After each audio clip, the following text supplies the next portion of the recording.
Hi, everyone. Hello. Everyone knows me, but you might notice that Jen isn't here. And you're not Jen. I'm not Jen. Are you sure? Jen doesn't have a beard. But Jen doesn't have a beard. I'm not Jen. Jen's not here, but my buddy Dave is here. I'm Dave. Yes. Also known as not Jen. Not Jen. Yeah. Well, up until recently, you're the person I've played the most games with. Yeah, and then I got married. Yeah, and decided to play games with your wife. Yeah, but we still play a lot. We do. We Yes. do. So that's good. So today we're going to show what we do with our games when we're not playing them. Yeah. Playing games is great. Playing games with more stuff is better. Yeah, more stuff, Sure. nicer stuff. Nicer stuff. Sometimes you just don't have time to play a game, so instead of sitting around just thinking about playing a game, you spend time upgrading the game components because then, it's another way to think about games when you're not actually playing them. Now, one thing I like about upgrading in some cases, and we can talk about what different things bring that, but in some cases it gives you more of that immersion into a game, like upgraded money, which we'll talk about. Yeah. I think that's a big part of it. Board games are already a very tactile thing. Mm-hmm. It's cool. It's something you can touch and move around and play with, and so, just getting some nicer little bits there other than necessarily some of the pieces of cardboard, some of which is gorgeous and well designed. Yeah. Sometimes it's just nice to, enhance that with some upgrades. And another reason for upgrading is protecting our games. Yeah. Like sleeves and bits and boxes and bags. It keeps everything nice and organized and keeps it all protected just in case someone spills a drink. Right. And has greasy fingers. Yep.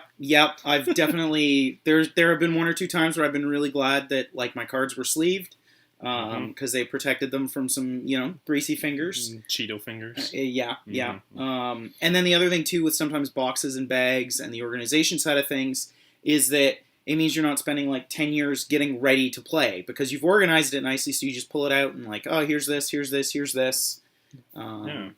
So, what's I guess one of the things that we like to do for our games, games that involve any sort of money or little cardboard. Do you have examples of cardboard monies? Yeah.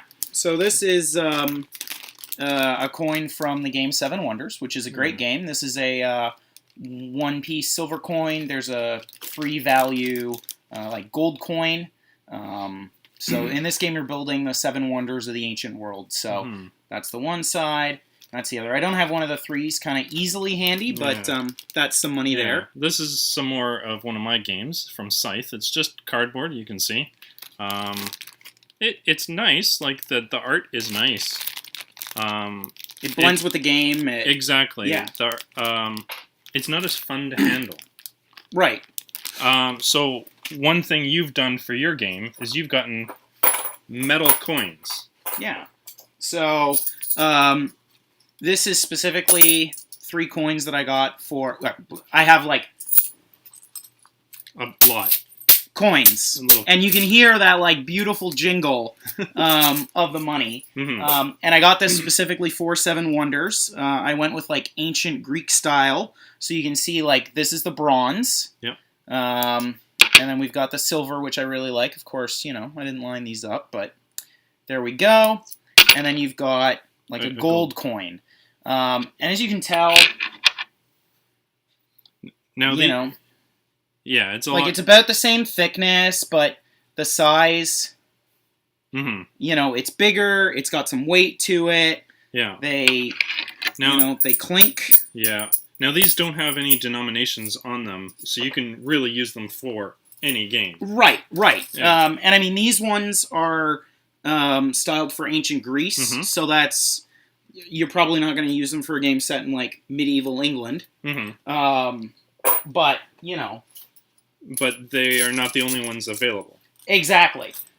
So there's different companies out there that you can buy coins from for any purposes. Yeah. Yeah. And then you've got ancient Greece. What else So the ancient Greece ones are specific. I got them specifically for Seven Wonders. I also got just some sort of generic medieval coins. So this is like a copper, and then this is a silver. And I mean, these ones I didn't get for a specific game. They're just sort of for, any game that's sort of relatively set in the Middle Ages, which unsurprisingly is a lot of games. Nice. If I want some upgraded coins, then I just kind of grab these. Now, and I'm good to go. What other kinds of coins, themed coins, are there that you've seen? So I've seen. I didn't bring any with me, but I have some ones that are kind of Far East style. Okay. And I got them to use specifically for Firefly. Right. If anyone knows Firefly, they know that the money and any of the curse words are all Chinese, right? Chinese, yeah. So it really fits. And if you've watched any of Firefly, you see that sometimes in the show they have like paper money, and then other times they actually have like, bags of coins. And if you haven't seen Firefly, you should. Yeah, please should watch it. And so I got those to add to that game because that really fits. Yeah, it works really well for that game. Yeah. I've seen like cyberpunk, sci-fi coins. You've got like steampunk style coins. You can get like French coins. You can get doubloons. Like pirate doubloons. Like there are now more and more companies that are offering these, and I mean they range in price from like super cheap to like at this point you might as well just play with loonies Real and toonies. Money. And actually, that's actually one thing that people will do is if you can get like coinage from other countries. Okay. Sometimes if you can find that, it's usually pretty cheap, and it's a nice cheap way to add like a nice feeling of actual coinage to a game, but your pieces don't actually like your money isn't costing you just as much as real money. Yeah. Depending on what you manage to find. Now yours are all from third party. I guess publishers or manufacturers. Now I've got the Scythe coins that I showed earlier. The people that make the Scythe game also made Scythe metal coins that you can buy. So these are just some of them.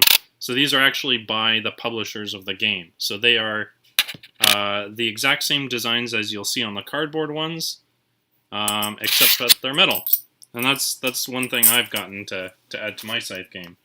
Yeah, and I mean, it's kind of nice because it really fits the design of the game, so it really blends in. Exactly. Now, I could use them for any other game if I wanted to, but they're specifically designed with Scythe in mind. Right. Yeah. And then another thing that people will do for coinage upgrades is you can do poker chips. Right, poker chips. And poker chips, like, you can get denominated ones that have values on them, or, like, some people will get non-denominated ones, and then you either just remember that black is worth 2 and blue is worth 5. Etc., etc. Or you can get blank ones and, like, design them yourself. Exactly. So I got these recently, and these are iron clays. And I don't know how well we're going to see the ones. There, you can kind of see the tray there. Yeah. So, yeah. And these were designed specifically for a game called Brass, which I've actually never played. They just had a brand new reprints come out, which look really nice. Actually. Yeah, and that's what these were for. And I wasn't overly interested in getting the game, but I was like, oh, those look beautiful. Yeah. And it's just another option for, I'm playing a game, I want some coinage upgrade that's has a nicer tactile feel and little cardboard pieces. And, you've got those. They've got, like, poker chips are great because they got a nice weight to them. Yeah, yeah. If you really want to go the more inexpensive route, you can get the really cheap plastic ones too, and they work great because they, for one thing, they're larger than a lot of the cardboard chits, which is nice. But you can use those for coins. You can use them for victory points. You can anything you need a denomination style thing for. They're great. Exactly. And that leads us into a lot of the other things that we are talking about. There's a lot of different bits in games that you can upgrade.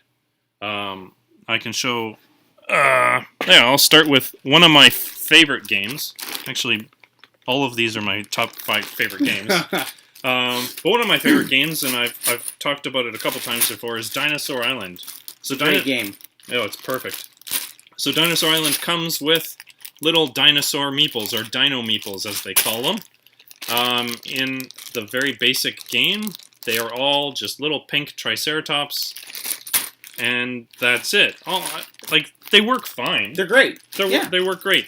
If you get an upgraded game, you can get different shapes, but this is basic. I thought, they work great, but what if I wanted real dinosaurs? So what I did is I went to a dollar store and got little packages of toy dinosaurs. So there's all the dinosaurs. There's a Stegosaurus, and they fit almost perfectly in the game. It's great. It was a very inexpensive way to upgrade the game, too. Yeah. And I mean, especially like Dinosaur Island. I don't know how much you've mentioned the game on the channel, but I mean, you have a park that you're running and you're building dinosaurs. And if that sounds like a certain movie franchise from the 90s, it's not, but it definitely brings a very high nostalgia factor. Yes. And it's a great game even without it. Mm-hmm. But the cool thing is, if you're playing with like little plastic dinosaurs that like you also played with during the early 90s when you were, like it just adds to that cool like little nostalgia factor that the game has already. Oh yeah. Definitely. Have you upgraded any bits in any of your games? Yeah, so actually Seven Wonders, which I had the coins for, I also upgraded. It has these victory point chits for military. So these are, and I'll show you here. Sure. You can take those. So there's a 5, a 3. And then there's a 1 and a -1. Yeah, so these are all just regular cardboard, as you can see. Yep. And so what I did, because I wanted to upgrade them, and I did this after I got the coins. Yeah. Because the coins, I was like, oh, these are great. And then I'm playing the game, and there's these like nice weighty coins. What else can And I then do? like these like cardboard chips for the victory points. Yeah. So I got poker chips, blank ones, undenominated ones. Mm-hmm. And then I actually took the victory chit tokens, and I put them on my scanner. Yep. And I basically made a photocopy of them onto sticker paper. And so... And then you stuck them. This is now the -1. You can see there. So this is a black poker chip. And I just cut out the -1 and stuck it on. And then the normal one of these, it doesn't have the red. I literally used a red marker to just add the color to it. Another strip. So then, that's there you go. Those are the -1s. And then I did the 1s and the 3s and the 5s. Now, you were showing me something really nice about these chips the other day, and I can see them now. They fit beautifully into the insert. Yeah. Now, I mean, that was just like pure fluke. Yeah. But it's nice that they actually fit really well within. Yeah, you got lucky with that. I got lucky. But I mean, like, this was you can get blank poker chips from a lot of different places for not expensive, and then you can do all sorts of your own stuff with them, especially with like sticker paper and markers. Oh yeah. So it's a great, easy way to be creative and add some cool stuff to your game. It's not expensive. I am not at all like an arts and crafts like kind of person. I'm not good at any of that, and yet like I managed to make these, and I think they look pretty cool. So, this isn't a hard thing to do. No. Another thing you can do is some games come with regular wooden cubes. Yeah. Which they serve their purpose. but at the end, they're just a wooden cube. Yeah, I mean, I like a good wooden cube. Oh yeah, there's They're nothing great. wrong. Yeah, some of my favorite games are with wooden Yeah, cubes. wooden cubes. Yeah. What you can do with some games is you can sometimes get little shaped wood pieces. Now this is from Scythe. Now this is a base token. I'm just showing you this as an example of what you can do if you start with the wooden cubes. But if you're starting with something like this, sometimes you can get upgraded versions of that.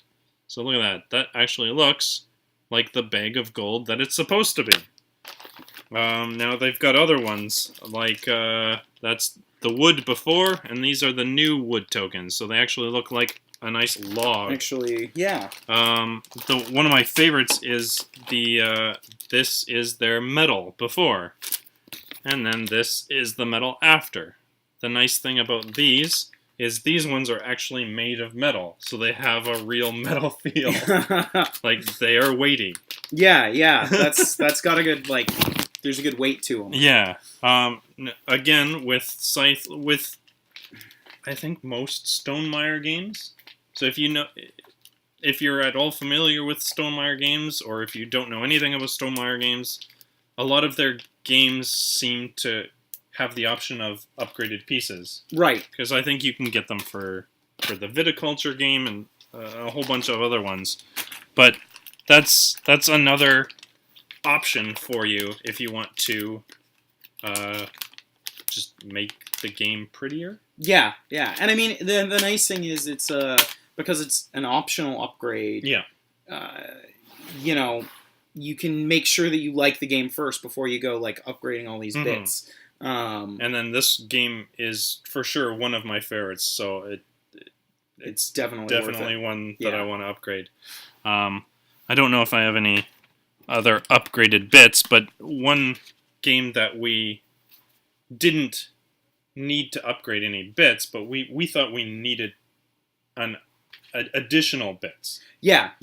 Now we've got one of our favorite games is Xenoshift, and if you ever come to a game night, we can show you what that's all about.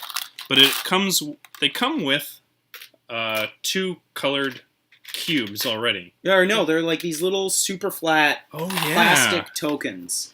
I don't that are have really any. hard to pick up because they're really thin. It's like a tiny poker chip. Yeah, only it's I'm trying to think. Like the size of a dime poker chip. Yeah, basically, but plastic and light and just super hard to pick up. Yeah, but so we and there's not enough of them. There's not enough of them, so we upgraded that to not wooden cubes, but acrylic. Acrylic plastic. cubes. So we got the blue and the red to take place of the blue and the red poker chip things. Yeah.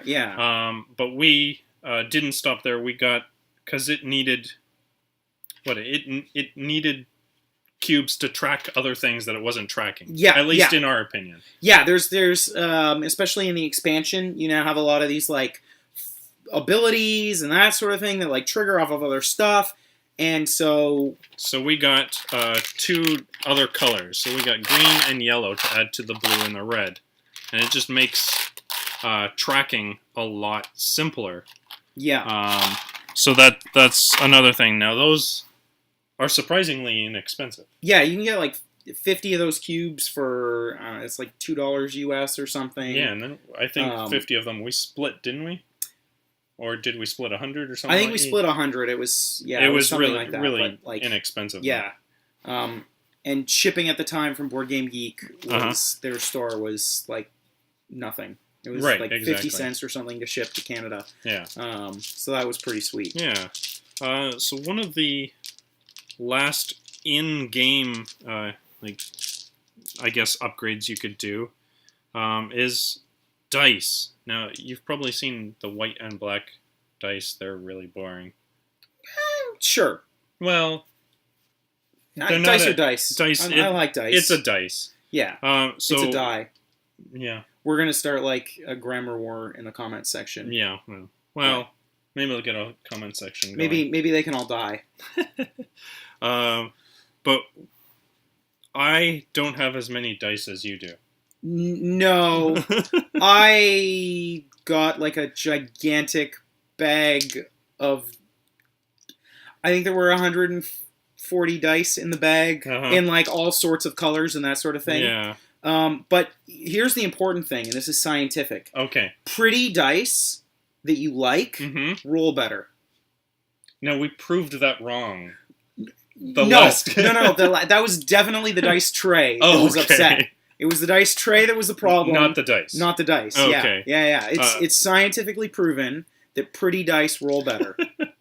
Well, I've got a couple of the dice that I like. I've got a nice red one, just red, simple red and black, but red's my favorite color. A nice pearlescent blue and orange.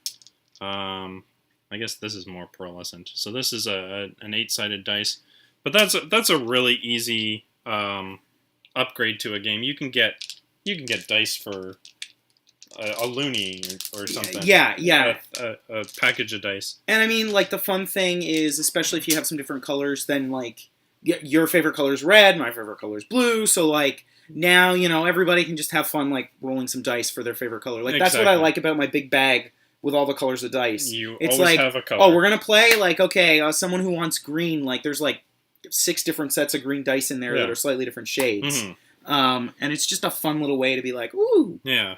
And then, let's see. I guess the last upgrade for a game is neoprene mats.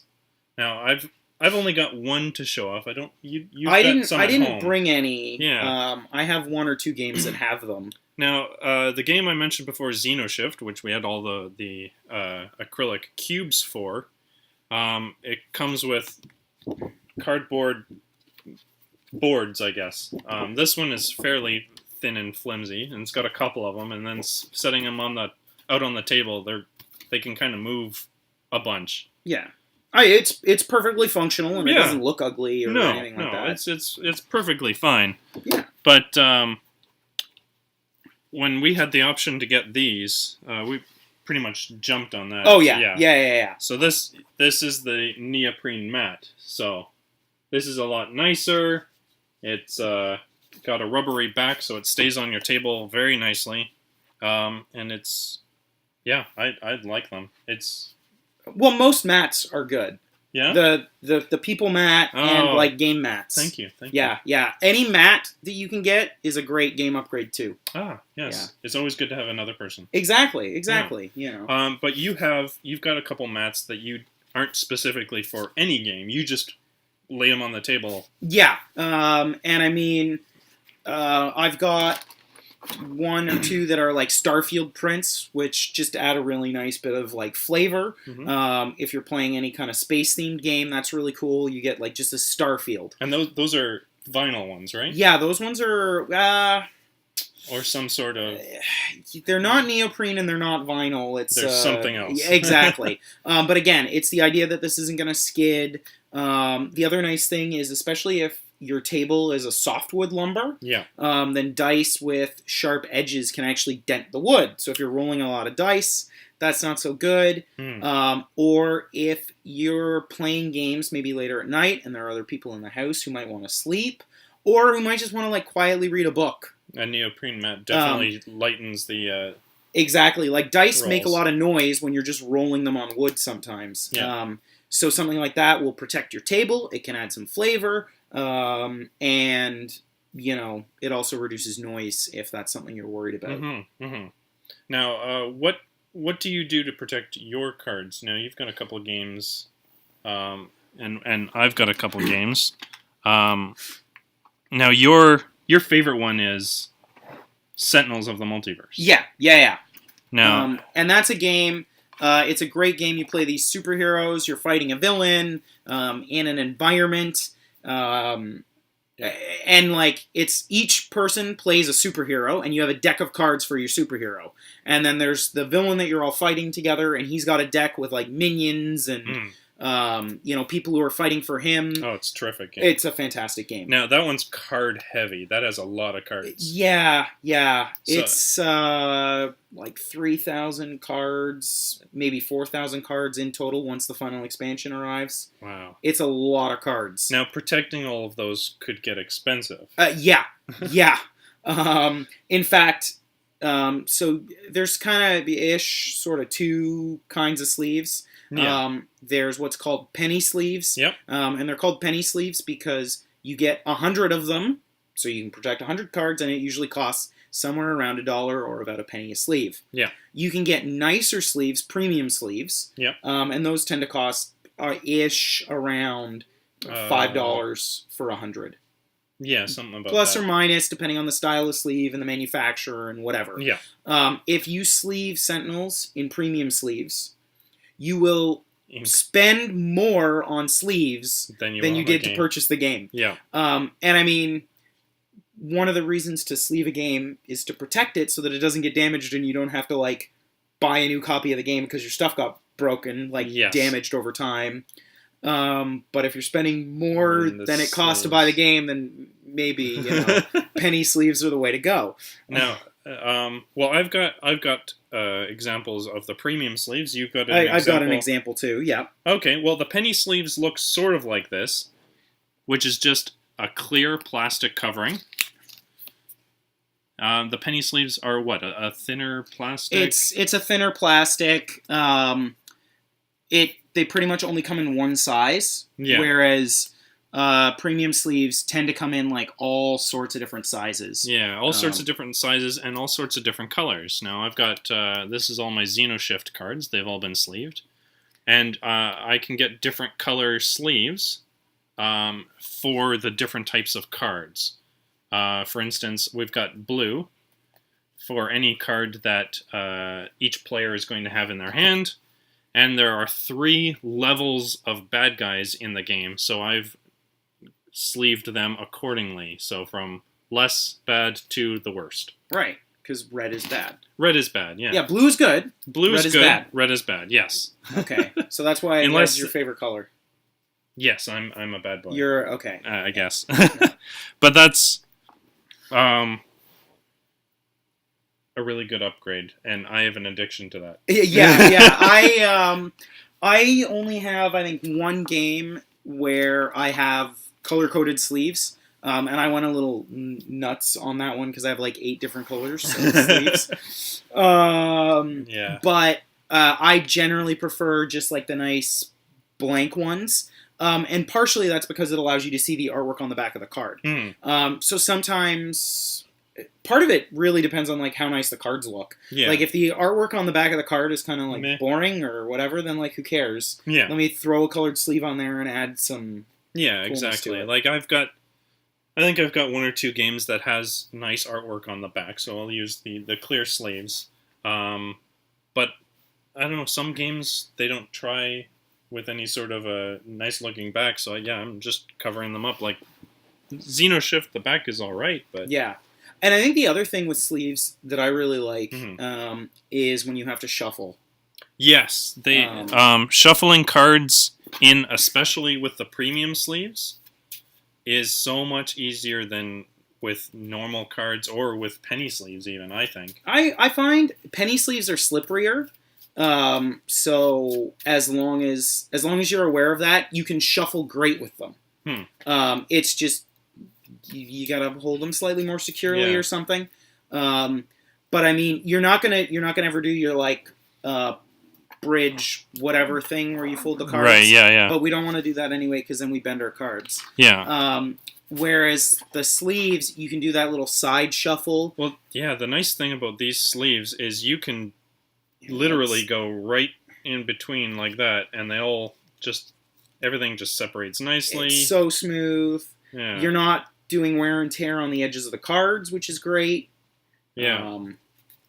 And then they protect your sleeves. They protect your sleeves. They protect your cards. Yes. I mean, I remember actually taking my version of Xenoshift to a gaming event. And, played with a really nice random person who came and joined us and, like, joined the game and had a good time. And we had a good time playing with this person. Yep. they were eating something, and their hands were greasy.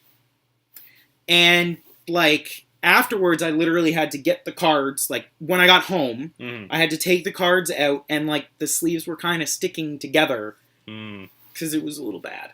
Like, whatever, it happens. Yeah. But the great thing with the sleeves is that I took, like, a damp paper towel, and I wiped off the stickiness, and the cards were totally fine. Yeah. Whereas, like, if I hadn't have had those sleeves, like, now I've got cards that are stuck together, and you try to say, like... Yeah. Yeah. What I like is... I like my things to be in nice order. Especially, I like card games. And when you play a lot of card games, you end up starting to get the white wear around the edges. And that really helps. It protects it, yeah. Exactly. And then the other thing, too, is, I mean, gaming by yourself is fun. Like, there's some great solo games. Yeah. But a big part of gaming is gaming with other people. And, you're sitting around a table, you're gaming together, and, you might want to possibly have a little snack. Or something to drink, like a cup of tea, or a coffee if you're playing in the morning. I need a lot of coffee. Or, if you're in the evening, whatever. And, sleeves mean that you can allow food and drink within, like, 10 feet of the table. Yeah. And not worry about it. Exactly. Because, I mean, when you get together with people, it's nice to be able to, share some food and share a drink and... to not spend the whole time like, oh no, don't spill anything. Yeah. I spill things sometimes. So, Yeah. Yeah. Now, one thing that bugs me, and I don't know if it bugs you, but when someone rolls dice on the game board and knocks everything off. Oh, those terrible, flagrant dice rollers. Yes. Yeah. Now, how do you... That's me half the time. No, you don't, because you have one of these. Well, that's true. Now this, if you don't know, is a dice tray. It is beautiful, and it is just a place where someone can roll dice. Pat, get some of your dice, Matt. All right. Let's demonstrate. It's not that complicated. Really. I'm dropping dice. Maybe it is that complicated. Hey, look! They were rolled, and now they've gone to the bottom. The nice thing is, they've stayed in the tray. Yeah, now you can bounce them out. I've done that. Yes. Before. Yes. But, like... for the most part, they stay in there. It has a nice, satisfying thunk to them, too. And it's also pretty. Yeah. And, I mean, like, you can get... like, there's some, like, really fancy dice trays out there. Yeah. Made out of, like, nice wood, handcrafted, whatever, or, like, you and I both have that dice tray, and, you can get it at a store in a box. And it works perfect. It works great. Now, another thing you have that we don't have an example of is a dice tower. Maybe you can explain what that might be. Basically, it's like an L-shaped thing, and you put the dice in the top, and then it hits some bars or some ledges or slats or, depending on the design, stuff on the way down so that it randomizes the dice, and then it spits them out the bottom into something that looks kind of like a dice tray, only it's usually a rectangle. It's a nice way to randomize them and keeps them nice and contained as well. Exactly. And you can get some really nice ones of those. I've seen some, like, castles and... Yeah, and that's the same thing that it runs kind of the gamut. I actually have one at home specific for a game that, like, was paper. Now, I printed it on, like, cardstock and then, like, cut it out and glued it together. Yeah. But it was cool. It had, like, images for that game. It was actually set in the Sentinels universe, so it had, like, images of the superheroes on it. And so, I mean, like, again, it runs the gamut from, like, this is something that you can print and then, like, cut out and glue together yourself to, like, some really nice stuff that, Oh. So all this is great, but now that you have all these bits, how do you keep it and organize it? I just, like, toss it all in the box and hope for the best. You monster. I can't do that. I know you can't do that. No. Well, most of the time I try not to. Yeah. So what other kinds of options do we have for organization and keeping everything neat and pretty and in the box? So, I mean, one thing that you see is kind of, again, these like third-party solutions. Yep. So to show one example, for the game Terraforming Mars. Terraforming Mars has a lot of cards and a lot of bits. So I'm going to kind of flip this up. Uh-huh. Now, I can't flip it up too much because stuff starts to fall out. Yeah. But you can already see that, like, the cards seem to be nicely organized, and, like, the board sits there neatly. And then we pull it away, and then, like... I can hold if you want. There's more. Cool. And then this is even an example of an upgrade where it's got these, like, nice things for the player mats that hold it. But you go, like, here. I don't know if I really want to pull this out. What if we went like that? So what I'm going to do is I'm going to pull out these player boards. Come on. And now you can see it's got some tokens sitting really nicely. In here, there's all sorts of colored cubes in here as well. The cards are stored nicely. So this is something that was designed specifically for this game. Yep. So it comes kind of... It's all flat. It's all on like wood. You punch it out. You glue it together. If you want, you can like stain these before you assemble them. You can add glue if you want to like really keep it together, but usually it's not necessary. Sometimes most of the time it just snaps together. Yeah. So like one piece that I can get out kind of nice and easy is so you can see this is what like sort of the card. Yeah, these are usually laser cut. Or something like that. Yeah. By different companies. Now there's a number of companies doing these now. Yeah. This one in particular is by a company called Meeple Realty, but there's about 3 companies that do something for Terraforming Mars, each with their unique touches. Yeah. So like I got the Meeple Realty one largely because. I really liked its solution for the player boards. Right, because it has the indented spots and the clear top. Yeah. So, you can kind of see that. The design of the actual card really shines through. Yeah. One of the other companies I was looking at, it has a different solution for the player boards, and I just didn't like it as much. Right. So, I mean, this is definitely one option, and, I mean, they can run the gamut from stuff that fits inside the original game box to a full-on case that they've made that replaces the box entirely. And that's what you've got for your Firefly game. Yes, it's what I will have for my Firefly game once I actually assemble it. No, but did you actually stain yours? I stained mine. So this was unstained. I just kind of kept the wood as it was, largely because I just wanted to like actually build the insert. Yeah. But my Firefly one, I stained that. Yep. And then proceeded to not have time to assemble it. Right. And I mean that's on like the more expensive end of the organization. Yeah. Some of those can cost as much as the game itself. Depends on how intricate and how many pieces are needed for it. Right. Yeah. And I mean, like one thing that I will say for the Terraforming Mars one, for the Firefly one, is that it makes setup so much faster. And so like sometimes you're just grabbing the trays out. Here's the tray, bam, everything's ready to go.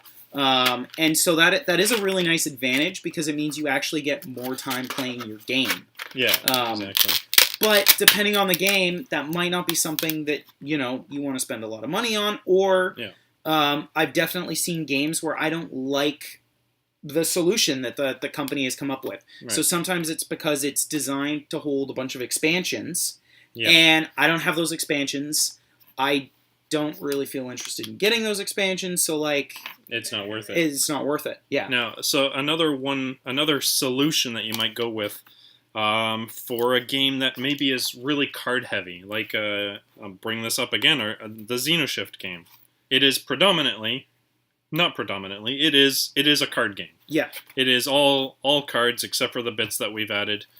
So what I've done is I've taken out the plastic insert out of it, because once you sleeve some games, some inserts that they come with don't allow them to fit anymore. They're not built with sleeves in mind. Right. Well, they're built to keep everything inside the box For shipping. from moving around while it's being shipped. Yeah. And so sometimes they still work really well when you play the game. Other times, as soon as you pull the cards out of the plastic wrap that has them vacuum sealed together, they're never going to fit back in that hole. Yeah. So one thing I've done after I've sleeved all my cards is I bought card boxes. Now card boxes look something like this. They usually have a lid. I've taken mine off. But Monster. You have two. Yeah. But a couple of these fit nicely into the XenoShift box and hold all the cards, as you can see there. And how much did that box cost, Matt? Maybe $1? Yeah, probably. I know, I've purchased ones about that size for about 50 cents, 60 cents. Yeah. Maybe I've got a much larger one for Pathfinder cards, and that maybe was $1 to $1.50. Yeah. But this is a great, inexpensive option for just organizing. If you feel that what it comes with is not good enough. Yeah, and I mean, it's hard to argue with less than $1. And those things are specifically designed to hold cards. So if you have a card-heavy game, it's really great. Now, if you are the craftier person, or you are admittedly not. I am admittedly not a craftier person. But I'm not crafty. I scheme. Where there's a will, there's a way. Yeah. And you had the will. I had the will. And by the will, I mean the willingness to, watch a YouTube video. Yes. So if you want something that's kind of custom designed for a game, but doesn't cost more than the game, but something that works a little bit better than, say, just a big cardboard box, which some of those were great for card-heavy games. Yeah. But there are plenty of games that aren't as card-heavy. So you can make your own insert. So this is my Century Spice Road insert. Mm-hmm. And this is foam core, which is a fancy word for that stuff that you used presentations in elementary school. Yeah, like that black Bristol board, basically. Yeah. So this holds. You can see it's got the cards that the game comes in. It's got the little bowls that the game comes in, and I'll just remove those. And then, so out comes the bit trays. And you can see, hey look, bits. And then we remove more bit trays. And that holds everything nicely. You can see the coins. And everything comes out nicely and ready to play. Yeah. And then the cards, you can just grab them nice and easy. This took me a couple of hours to do. Yeah. I want to say it was about 4, maybe 5. But that was because fitting these guys in was a challenge. Yeah. So I had to go through a couple different I'm trying to move the pieces around and figure out where it's all going. But I mean, this was it's Bristol board and glue. It's Bristol board and glue. Now you can maybe see here those little shiny dots, and those are dress pins. Okay. Which are great for holding it all together while you're waiting for the glue to dry. They're also great for holding it all together before you're willing to commit to gluing it, if you're not certain if you've got your dimensions right and that sort of thing. I just chose to leave them in because it leaves a little bit more sturdiness. Sure, yeah. But I mean, foam core is very inexpensive to buy. Yeah. Dress pins are not expensive. Glue is I used glue. Nothing fancy. Yeah. Now this works almost, if not just as well as a Terraforming Mars insert. But what did this cost you? That cost me. Besides 5 I had hours. to buy all of the supplies because this is the one and only foam core insert I've ever done so far. So because it was my first one, I had to buy 3 sheets of foam core that was $7, I want to say. Okay. Maybe $8 or something. I used only one, so I have 2 more sheets of foam core. Yep. 200 dress pins or something in like a tiny little box cost me another like $2 or $3. I might have had to buy the glue, so that costs about as much as glue costs. Whatever glue costs. And the only other thing that I bought because I thought it was a very good idea to have is a self-healing cutting mat, which is not a mat that after you cut him, after a couple weeks, he heals. No, don't cut me. It's something that you put on your table, and you can slice away with your X-Acto knife to cut through the foam core, and it's going to protect your table, and it sort of heals itself. And that was the most expensive thing I had to buy at, I think that was $20. And that's just but because that you one, wanted it. Well, it's protecting my table. I mean, you could do, you could just like have thick newsprint or something, because obviously you don't want to be damaging your table or destroying, your X-Acto knife. I had an X-Acto knife around. If you didn't, you'd need to get one of those too. But this was like super cheap. All the supplies I got are reusable. So I have... You still have the pins, you still have the glue, and the foam core. Exactly. So, Seven Wonders, which I've shown a couple things for, I haven't yet sleeved the cards, and I'm going to. And when I do, there's no room. They won't fit in the insert anymore that the box came in. So, what am I going to do? I'm going to take that foam core that I already bought, and I'm going to make an insert for that. I have another game as well that I want to do an insert for. And, it does take some time. But it's a fun activity, and, certainly you can't argue with the cost. Exactly. Yeah. Here, I'll give you that back. So we've shown that, for the most part, everything it fits nicely into the game boxes. Sometimes, even if you have one of these inserts, you're still going to have pieces moving around. So one thing that we've done is, for instance, I like these little plastic bins. This one in particular was Stonemaier, but you can get a pack of 3 of these for almost as many dollars. Yeah, I think it's like 3 for $2 or something. Yeah, this is I can't remember what it was called, Geek Tray or something like that. But they're pretty inexpensive. I think I got them off of the Board Game Geek store, but they're also available in various game stores. I know 401 Games has them as well. Yeah. And I like them because while they hold all the tokens, you can also just put them on the table and you're ready to go and play. Yeah. Another thing you can do is just get little plastic bags. Now I've got a big bucket here. I'll call it a bucket or a bin. And this is my gaming bin. So anytime I get a game, I take stuff from here. I've got sleeves, I've got bags, all different sizes of bags. I've even got a broken token insert in here. Ooh, that looks fun. Yeah, it's for a generic card game. Ooh, well there you go. Yeah.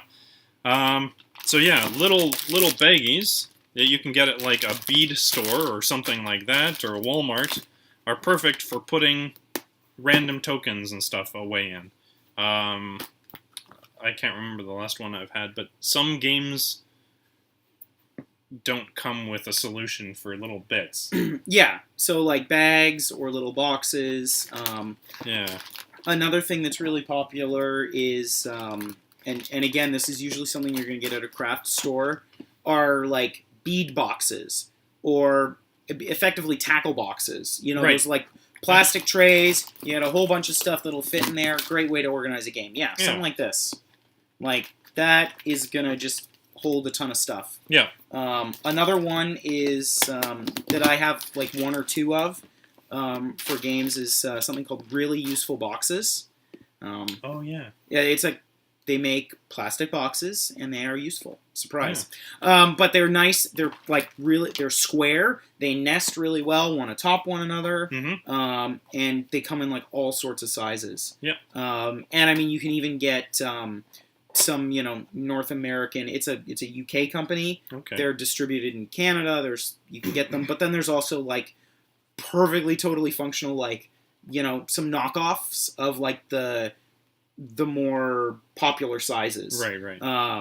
So, Yeah. a thing that I just ordered, that I found out about it, is, like, crayon boxes, which, that same design, they nest, they're perfectly square, Okay. they're great, and it will Perfect. hold, like, 100 cards. Nice. Near beautifully. Yeah. I don't know what I'm going to use them for, but at like $1 something a box, I'll find something. Yeah, exactly. Now, another great thing that I have in the box somewhere, I won't worry about getting them out. Rubber bands. Rubber bands are useful. Yeah. If you've got cards in your game, you don't want them everywhere. Rubber bands are great. I've started getting away from rubber bands because after, like, if you use them enough and they're sleeved a bunch, they start warping. Yeah, you can warp the cards, or you got to be careful if you use those, like, really thin rubber bands. Right. They can, like, rip into the card if you're not careful. Yeah. So one thing you can do if you've got a game that isn't as card heavy as a Xenoshift and doesn't require a cardboard box, is you can get little deck boxes. So this is just a little box, cards go in, close it up tight. It's a plastic box. I think these are like $3 or something. I thought they were less than that, but Maybe. I've also never purchased one. I've got them in a couple games now, but they're a great way to keep the cards nice, and they fit with sleeves. Yeah, well, because most of them are specifically made by companies that make sleeves. So Exactly. surprise, surprise, sleeved cards fit in the box. Exactly. Now, I don't think we have anything else to show off. Like, that's a lot of different things you can do with your games. I guess one other thing you can do with your game, if you are the artistic type, and I've tried this, I'm not the artistic type, No. and you're doing a version of this, is if you have fantastic looking miniatures in your game, what would make them even more fantastic? You could paint them. Yes, some people paint their miniatures and they look great. Amazing. I am not one of those people. No. Yeah, I'm, again, not crafty. Yeah. I do have one game, though, where I am intending on painting. I say painting because there's not going to be a bunch of different colors. Like, the sword isn't going to be gray, and, the guy's coat isn't going to be brown. Like, I do not have the skill level required for that. But I was looking on Board Game Geek, and there was this thing. So the game is Blood Rage, and it's got these nice miniatures. It's a Viking game. It's a Viking game. Fantastic looking. Yeah, and it plays well, too. It's really fun. And the miniatures look great, but they're all, like, gray or something. I don't even Just remember. regular gray. They're kind of all the same color. Yeah. And you have these, like, nice colored bases, so you know that, like, my guys are blue, and Matt's guys are red. And, they're fine, and they look nice. But this was it's called a wash. Yeah. Where you basically just, like, slather this on, and it makes it look like you really know what you're doing. And so it's like in the most basic way possible. Exactly. And so you literally only have to do 2 coats. You do a coat of primer, so you just It's like priming a wall. Exactly. And then after that dries, you do the wash. Yeah. So today I spent, I think, 2.5 hours, and I got my entire Blood Rage primed. I probably won't be able to do the wash for another couple of weeks. And I mean, again, the nice thing about all of this stuff is, like, I know nothing about, like, even how to do a wash or how to prime miniature. Like, I don't know how to prime a miniature. Like, I can paint a wall because you just, like, you slather on the white stuff and then you apply your actual color. I don't know how to build a foam core insert. I don't know, what size of card sleeve I need for a specific game. But you can look all of this up. So, like, when I made the foam core, I watched a YouTube video from a guy like, oh, here's how you build an insert out of foam core. That's probably the best accessory for a game is the internet. Yeah, basically. Like, for instance, you were watching the videos on YouTube for all these different things. It's a great place to watch reviews and us. Hey! But on, like, Board Game Geek, which is it's basically the Wikipedia for board games. Yeah. You can get rule clarifications. Yeah. And you can see other people who have made these foam core inserts. You can get to know games before you go purchase them. If you have, any sort of a difficulty with any sort of a game, there's an FAQ or something like that. Yeah. And reviews. So really it comes back to like my cheesy joke about you being a good mat to add to a board game, is that like other people are a great way to enhance your games. Exactly. Yeah. Well, I think that's all we have for today. Yay. I hope you liked the video. Hope you learned something. And we'll try and get you back as well for another video. Yeah, sure. I think we can manage that. Excellent. All Excellent. Right. Well, until then, leave us comments, subscribe, check out our website, all that kind of stuff. And let us know, is one die a die or dice? I never remember. I usually call it a die, but apparently there's a whole argument there. Well, we'll hear about it in the comments. Maybe, hopefully. maybe. All right. Until next time. Thank you. All right.